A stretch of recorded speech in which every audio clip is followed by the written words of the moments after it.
Delhi car blast मामले में एक और खुलासा। धमाके वाली जगह से 9 mm कैलिबर के 3 कारतूस बरामद मिले हैं। इनमें से 2 जिंदा कारतूस थे। दिल्ली धमाके में इस्तेमाल कार को लेकर जांच तेज। 30 अक्टूबर तक अल फलाह यूनिवर्सिटी के अंदर खड़ी थी कार। दोपहर 2:41 पर कैंपस से निकली थी बाहर। सीसीटीवी के जरिए खुलासा हुआ। जम्मू कश्मीर में आतंकियों की एक और बड़ी साजिश नाकाम। राजौरी के थाना मंडी इलाके के बांगाई के जंगल से 3 किलो आईडी बरामद। आतंकियों ने आईडी को जंगल में छिपा कर रखा था। सुरक्षा बलों ने टेक्निकल टीम की मदद से आईडी को डिफ्यूज किया। दिल्ली ब्लास्ट के आतंकी डॉक्टर मोहम्मद उमर नवी का एक और सीसीटीवी फुटेज सामने आया है। 29 अक्टूबर को फरीदाबाद में एक शॉप पर अपना फोन चार्जिंग के लिए दुकानदार को देता नजर आया। उमर के बारे में खुलासा। ब्लास्ट से करीब 10 दिन पहले नूह की हिदायत कॉलोनी में किराए पर लिया था एक कमरा। ये कमरा दिल्ली अलवर रोड पर स्थित एक महिला के मकान में है। पुलिस के सूत्रों के मुताबिक 10 नवंबर के दिन उमर किराए के मकान से ही अपनी i20 कार से बाहर निकला था, जिसमें विस्फोटक भरा हुआ था।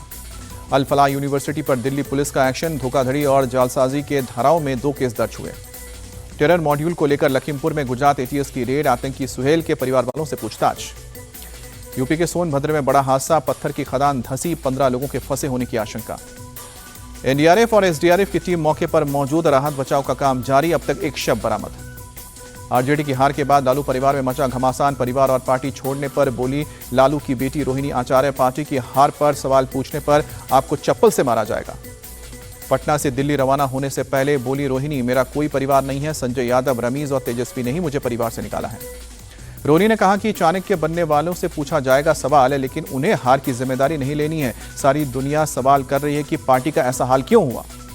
रोहिणी ने कहा कि संजय और रमीज का नाम लेने पर आपको घर से निकालने की धमकी दी जाती है, आपको बदनाम किया जाएगा, आपको गाली दिलवाई जाएगी।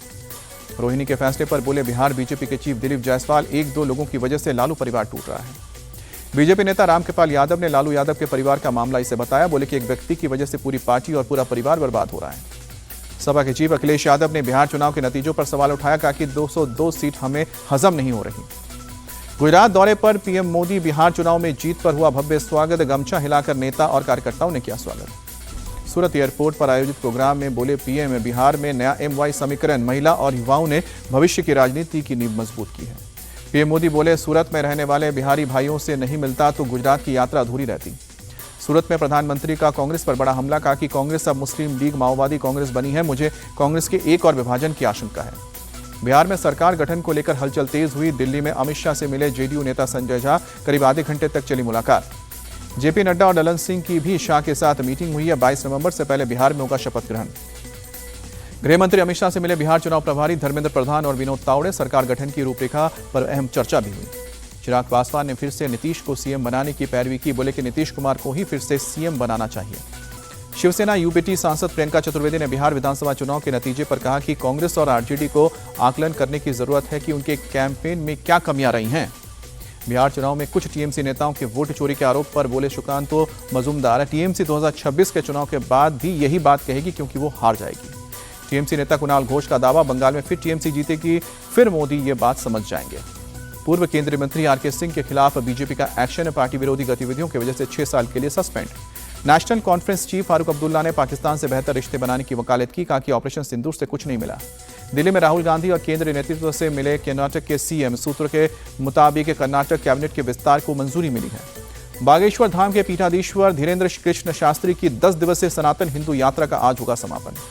बाबा बागेश्वर बोले देश का हिंदू एकजुट होगा तो देश एकजुट होगा और देश का संविधान बचेगा। हम चाहते हैं कि ब्रज की धरती मांस मदिरा से मुक्त हो।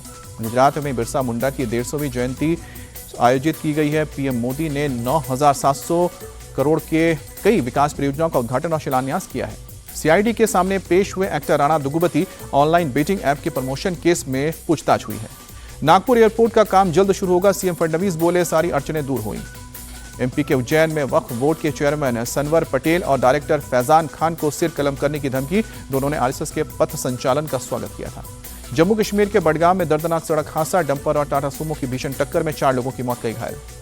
बडगाम हादसे पर एलजी मनोज सिन्हा और सीएम उमर अब्दुल्ला ने दुख जताया। मृतकों के परिजनों के प्रति संवेदनाएं व्यक्त की। घायलों के जल्द स्वस्थ होने की प्रार्थना की। नासिक में संदिग्ध बैग देखे जाने के बाद मचा हड़कंप। बम निरोधक दस्ता और डॉग स्क्वाड ने मौके पर पहुंचकर की जांच में बैग में कुछ भी संदिग्ध बरामद नहीं हुआ है। पुलिस के मुताबिक बैग में जन्मदिन की पार्टी से जुड़ी हुई चीजें थीं। भुवनेश्वर में अवैध हथियारों के नेटवर्क का भांडाफोड़। पुलिस ने 2 लोगों को गिरफ्तार किया। गोलियों की तड़तड़ाहट से गूंजा दिल्ली का पंजाबी बाग। सिरफिरे आशिक ने लड़की को गोली मारने के बाद खुद को मारी गोली, लड़की की मौत। दिल्ली के इंडिया गेट इलाके में बेहद खराब श्रेणी में पहुंचा प्रदूषण का स्तर। आसमान में छाई धुंध की मोटी परत, विजिबिलिटी कम। पुर्तगाल में तूफान ने भारी तबाही मचाई। एक हॉलिडे कैंपसाइट के नष्ट होने से एक महिला की जान गई। अमेरिका के कैलिफोर्निया में आंधी तूफान का असर, चट्टान खिसकने और मलबे के चलते चेतावनी जारी की गई। तूफान क्लाउडिया की वजह से ब्रिटेन के कई हिस्सों में आई बाढ़। वेल्स और इंग्लैंड में सफाई अभियान चलाया जा रहा है।